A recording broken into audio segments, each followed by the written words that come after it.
सुप्रभात प्यारे छात्रों, मैं आशा करती हूँ कि आप सभी कुशल पूर्वक होंगे। मैं आपकी हिंदी की अध्यापिका प्रेमचंद मेमोरियल पब्लिक स्कूल से पहली कक्षा में आपका स्वागत करती हूँ। बच्चों, आज हम आपकी हिंदी व्याकरण पुस्तक मंथन से पाठ 15 कहानी लेखन पढ़ेंगे, जो पृष्ठ नंबर 57 पर है। अपनी हिंदी व्याकरण की पुस्तक निकालिए और पृष्ठ नंबर 57 पर आइए। पाठ 15 कहानी लेखन। बच्चों, कहानी का अर्थ होता है जीवन की किसी घटना का क्रमबद्ध ब्यौरा। जो घटना हो चुकी होती है उसको क्रमानुसार लिखना कहानी लेखन कहलाता है। बच्चों, कहानी सुनना हम सबको अच्छा लगता है। हम नानी और दादी से भी कहानी सुनते हैं। कहानी से मनोरंजन होता है और कोई न कोई शिक्षा भी अवश्य मिलती है। कहानी सुनने सुनाने के साथ साथ कहानी लिखने का भी अभ्यास अवश्य करना चाहिए। कहानी लेखन एक कला है और इससे रचनात्मक क्षमता का विकास होता है। पहले बीत चुकी घटना को कहानी कहते हैं। बच्चों, जो घटना पहले हो चुकी होती है उसे हम कहानी कहते हैं। कहानी लिखते समय ध्यान रखने योग्य बातें। कहानी लिखने से पूर्व उसकी रूपरेखा बना लेनी चाहिए। कहानी का प्रारंभ सुंदर तथा आकर्षक रूप में होना चाहिए। कहानी सदैव भूतकाल में ही लिखी जानी चाहिए। कहानी का अंत उसकी शिक्षा के अनुरूप होना चाहिए। कहानी की भाषा रोचक तथा सरल होनी चाहिए। कहानी के अंत में उससे मिलने वाली शिक्षा अवश्य लिखनी चाहिए। बच्चों, आप सभी को कहानियां सुनना तो बहुत अच्छा लगता होगा, है ना? लेकिन कहानियां सुनने के साथ साथ हमें कहानी लिखनी भी आनी चाहिए। कहानी लिखते समय हमें कुछ बातें ध्यान में रखनी चाहिए। कहानी लिखने से पहले उसकी रूपरेखा बना लेनी चाहिए कि हमें सबसे पहले क्या लिखना है और कौन सा क्रम किस प्रकार लिखना है, क्या क्या कब कैसे कैसे लिखना है। ओके, कौन सी घटना को हमें पहले बताना है, कौन सी घटना को हमें बाद में बताना है। कहानी का प्रारंभ सुंदर तथा आकर्षक रूप में होना चाहिए। जब हम कहानी लिखते हैं तो उसका प्रारंभ, उसकी शुरुआत सुंदर और आकर्षक होनी चाहिए, जिससे पढ़ने वाले को कहानी पढ़ते समय आनंद आए। कहानी हमेशा भूतकाल में लिखी जानी चाहिए, अर्थात बीते हुए समय में लिखी जानी चाहिए, क्योंकि कहानी का अर्थ होता है जो घटना पहले हो चुकी होती है, हम उसके बारे में लिख रहे होते हैं। तो कहानी हमेशा बीते हुए समय में होनी चाहिए। कहानी का अंत उसकी शिक्षा के अनुरूप होना चाहिए। कहानी का जो समापन होता है वो उसकी शिक्षा के अनुरूप होना चाहिए कि कहानी से हमें क्या शिक्षा मिल रही है, उसी के अनुसार उसका अंत होना चाहिए। कहानी की भाषा रोचक होनी चाहिए और सरल होनी चाहिए। रोचक अर्थात मन को मोहने वाली होनी चाहिए, जिससे कहानी सुनने में आनंद आए। कहानी के अंत में उससे मिलने वाली शिक्षा कहानी में अवश्य लिखनी चाहिए, जिससे कहानी का अर्थ प्रकट हो और पढ़ने वाले व्यक्ति को उस कहानी से कुछ सीखने को मिले।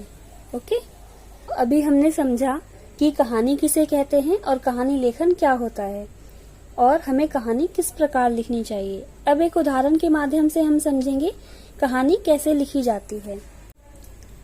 कहानी पढ़िए और समझिए। यहाँ पर हमें एक कहानी दी गई है। कहानी में कुछ चित्र दिए गए हैं जिनके माध्यम से हमें समझकर इन वाक्यों को पढ़ना है। ओके, आइए कहानी पढ़ते हैं। एक तालाब के किनारे पीपल का पेड़ था। उस पर एक कबूतर रहता था। एक दिन कबूतर ने देखा कि पानी में एक चींटी बह रही है। उसे चींटी पर दया आ गई। उसने पेड़ से एक पत्ता तोड़कर चींटी के पास गिरा दिया। चींटी झट से पत्ते के ऊपर चढ़ गई। कबूतर ने अपनी चोंच से पत्ता उठाकर किनारे पर रख दिया। एक दिन एक शिकारी ने तालाब के किनारे पेड़ पर कबूतर को बैठे देखा। उसने तीर से कबूतर पर निशाना साधा। चींटी ने देखा कि शिकारी बहुत जल्द तीर। बच्चों, ये किसका चित्र है? तालाब का, और ये पेड़ का, ये कबूतर का, ये चींटी का, ये पत्ते का, ये शिकारी का और ये तीर का। इन चित्रों के माध्यम से हमने कहानी को समझना है।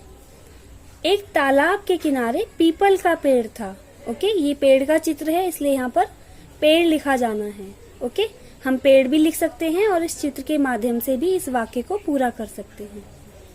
एक तालाब के किनारे एक पीपल का पेड़ था, उस पर कौन रहता था? कबूतर। कबूतर रहता था। एक दिन कबूतर ने देखा कि पानी में एक चींटी बह रही है। उस कबूतर को उस चींटी पर दया आ गई। उस कबूतर ने क्या किया?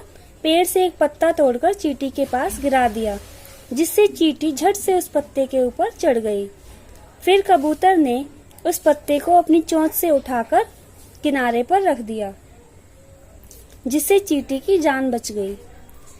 एक दिन उस जंगल में शिकारी आता है और तालाब के किनारे पेड़ पर कबूतर को बैठे देखता है। शिकारी तीर से कबूतर पर निशाना साधता है और यह सब चींटी देख रही होती है। बच्चों, अगले पृष्ठ पर आइए, पृष्ठ नंबर 58। चलाने वाला है तो वह शिकारी के पैर पर चढ़ गई और उसके पैर में काट लिया। शिकारी का निशाना चूक गया और कबूतर की जान बच गई। शिक्षा: उपकार का बदला उपकार से ही मिलता है। बच्चों, जब चींटी देखती है कि शिकारी बहुत जल्द तीर चलाने वाला है कबूतर पर, तो वह शिकारी के पैर पर चढ़ जाती है और उसे पैर में काट लेती है, जिससे शिकारी का निशाना चूक जाता है और कबूतर की जान बच जाती है। तो हमें इस कहानी से क्या शिक्षा मिलती है बच्चों? उपकार का बदला उपकार से ही मिलता है। यदि आप किसी के साथ अच्छा करेंगे तो आपके साथ भी अच्छा ही होगा। इसलिए सदैव हमें अच्छे बने रहना चाहिए। ओके, सदैव परोपकारी स्वभाव अपनाना चाहिए। बच्चों, ये एक उदाहरण था जिसके माध्यम से हमने समझा कि कहानी किस प्रकार लिखी जाती है। ओके, इस उदाहरण में सारी घटनाएं क्रमानुसार थी। ओके, और कहानी की भाषा भी सरल थी। चित्रों के माध्यम से आपने कहानी को आसानी से समझ लिया। बच्चों, मैं आशा करती हूँ कि आपने कहानी लेखन का अर्थ अच्छी तरह से समझ लिया है।